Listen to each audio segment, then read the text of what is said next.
And we're on, dude. Alright. Hi guys, welcome to another episode of the Journey podcast. My name is Joe. I've got Mark with me today. So Mark is one of the coaches that works with us. So Mark, how did you... I want to try and speak to some different people in this, right? So with your own fitness journey, how did you get involved in fitness? How did I get involved? I got involved when I was probably about 15. I was playing rugby up at a team in Glasgow, and like during the summer, it was just kind of an extra thing you could do, is you do S&C just to kind of improve your performance sort of thing. So I was like, yeah, I'll go to that. So I went to a few sessions over. That was like my first time ever kind of experiencing a gym, and it was like an old-fashioned gym, like just benches, racks, squats, like bars. That was it. Like none of the fancy stuff, no equipment or anything like that. It was like machines. It was literally just like kettlebells, like rope climbing, stuff like that. Yeah. Like some bands. And that's where I started with it. It was just through a team I played for in Glasgow, just doing some S&C specific to rugby, just helped to improve our performance for the season. Nice. It was pre-season, so just getting some S&C, and that's how I got started in it. Yeah. And then so when you turned up to the gym, and it's like, was that the first ever time that you'd gone to a gym, or what was that like? Well, not really the first time. I've been to my high school gym. I've been in there like for PE, and you go in, you try the machines, you'd be like, oh, try this like push press, try this leg press, here's some dumbbells, there's a cable machine. But it wasn't like the teachers weren't there to like tell you like how to do it. It was like you'd like a period in it, and they'd be like, all right, let's go out and do football. It's like so it was like, all right, cool. So I didn't really know I liked it at that point. I wasn't even really playing rugby at that point either. So I wasn't really. That's the reason I got into it, just to get better at rugby. Yeah. But yeah, it turned out it was literally like a storage unit with just stuff in it, like equipment. It was literally like a storage unit in Glasgow, like it was like Jordan Hill, and like just filled with equipment. Right. And that was what it was. It's called like Dirty Gym as well. It was honking in there. It was like it was so dirty. Dirty gym. I think this is quite interesting though, because it says something a little bit about the way that fitness is kind of taught to young kids, doesn't it? Because it's like when you're saying there about kids, yourself going into the high school gym, you didn't have any direction on what to do or why to do these different things. So it's at what point did you start to like take on fitness, and who helped you through that? Was that like a rugby coach, or was that like guys that you were training with at the time, or what happened? Well, the reason I got really into the gym was I had a personal trainer when I was younger, because I got into this Glasgow pathway. So like I really wanted to try and further my rugby, and I thought I was quite an unfit guy when I was younger. I was quite small, I was quite chubby, but I was strongish. But I wanted to get stronger, I wanted to get fitter. So like I got PT for like 3 months, and that's when I kind of fell in love with it, sort of thing, like in the gym and being a PT as well. And I was like, that looks like fun, to be fair.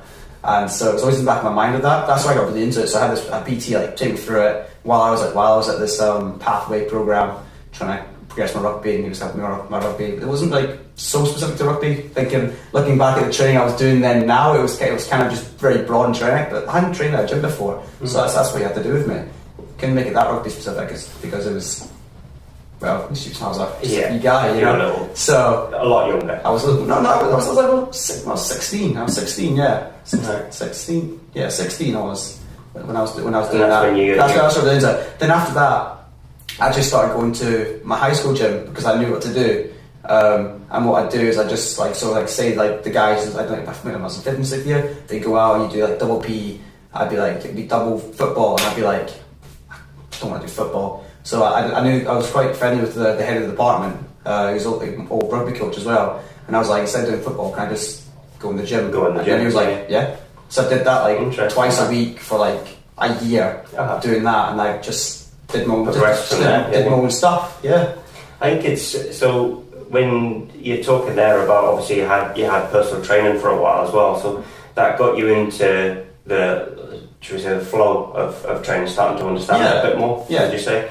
I think there's probably lots of you guys out there that are in that boat.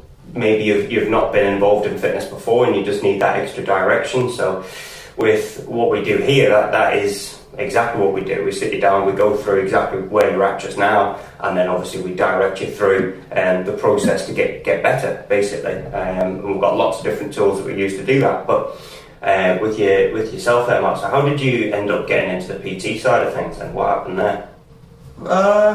The PT side of things, well, to get into the uni course I wanted to do, I didn't get the qualifications at high school, so I was like, I need to go to college. So I went to college and I did a HND in fitness, health and exercise. So I did that, went and did that, and as part of that course, because I was like the leading course into what I wanted to do at uni, because it would get me in at third year, and at the end of that HND, you got accompany it with a personal training qualification. Okay. So it's like a double whammy. So I was like, do that, get my personal training qualification, which I was always quite into getting anyway, because I was always into coaching. Like even when I first left school, I went straight into like coaching. I was coaching rugby around primary schools in Helensburgh and Stratton area, doing that work for Scottish Rugby. I was working like helping out with active schools, doing coaching, multi-sports. I was always in the coaching area. It wasn't specifically like personal training, but I was always training throughout it as well, and doing my own training and even helping friends with their training and stuff like that. So just kind of progressed from there. It was like if I can get personal training qualification, great.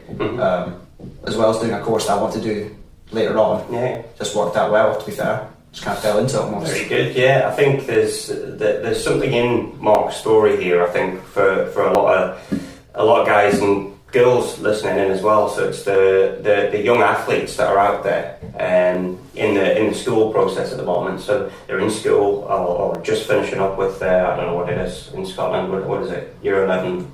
Oh, the hires. The higher level. Yeah. So we're at that kind of point in school. So you're not quite sure where you want to go.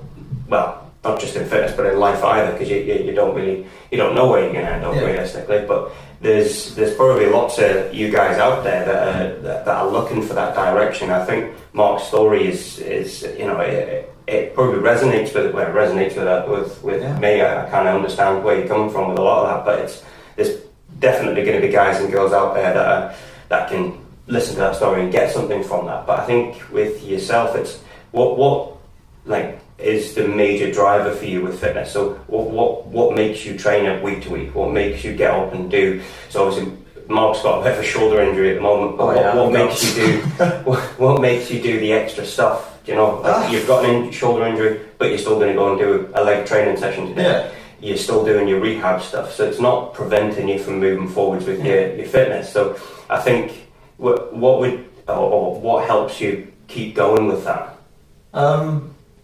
I always kind of relate back to rugby, just because I love playing rugby and that's what I'm into, it's what I do. And I'm not really much about, I don't really, it's not like care, but like, it's like bodybuilding's not my thing, like powerlifting not my thing. I'm just into just sort of athletic training, it sounds like. I'm not the most athletic looking person, but for rugby wise, that's what I train for. I just train to be better at what I love doing. Yeah. So that's what I've done for my whole life and stuff like that, just kind of train to just get better at that and just accompany it sort of thing. That's kind of what I train for.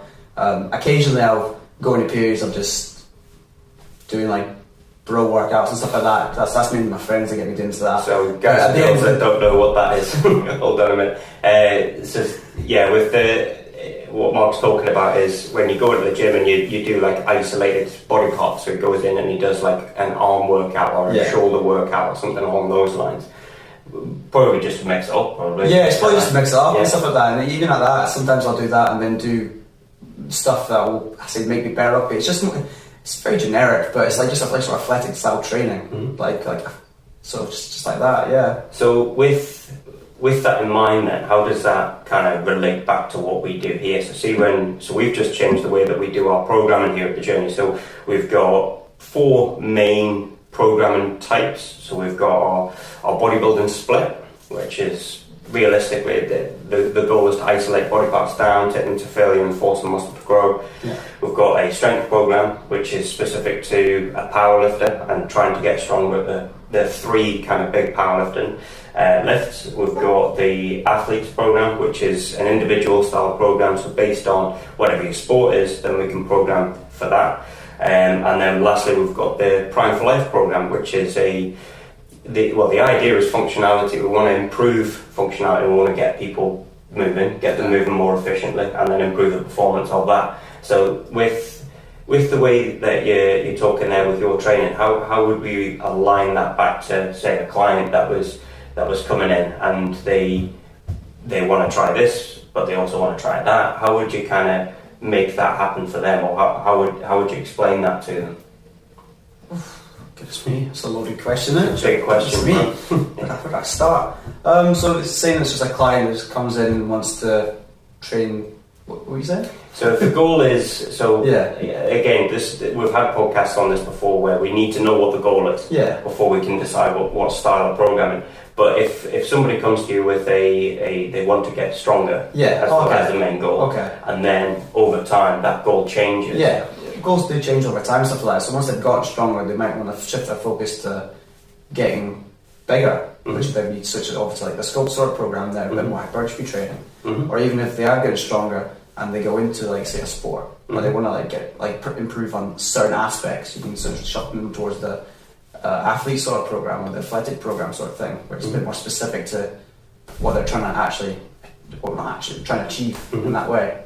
I think that definitely there's something to be said, and I always go back to it. But the three main things is consistency is for mastery. So if you want to get better at something, so Mark, obviously you want to get better at your rugby, so you're very consistent with your rugby training. Then you've got, on the flip reverse of that, you've got the variation for plateau. So if you get hit a ceiling in your sport or with your performance on any level, and you want to go past that, then you've got to change something. So there's that variation for that. But then on top of that, you've got the randomness for fun. That's true. That's always good. Chuck something random in. That's and the idea is just to keep you training. It's to keep you training and keep you in love with training. So there's a different. Maybe one day you attack something slightly different, and you just have a taster of a different style of workout. And it's at the end of the day, you're still training, so you still have that consistently moving forwards, but at the same time it's not on the same path that you've been following for however long. So maybe it's climbing up a mountain, maybe it's going on a long bike ride, maybe it's going swimming once.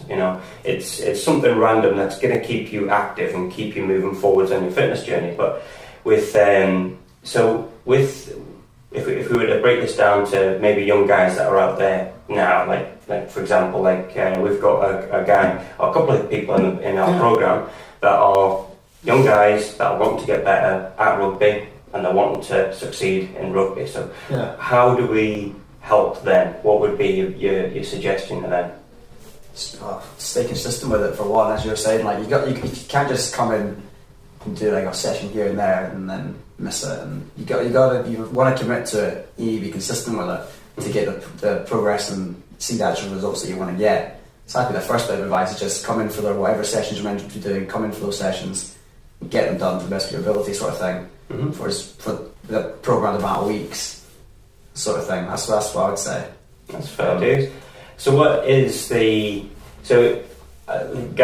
is probably one of the first times that we've had Mark. It's the first time we've had you on a podcast. So I think if we could, if you've got any messages for clients out there that you want them to know about, maybe. I've recently become a father, and it changed a lot of the outlook on not just the fitness side, but everything, right? Yeah. So it's like, I used to hate going home at night and having to do dishes, right? Yeah. But now I just do them. Right? And I'm not saying I'm perfect, I still hate doing dishes, but I'll more likely to do them now, right?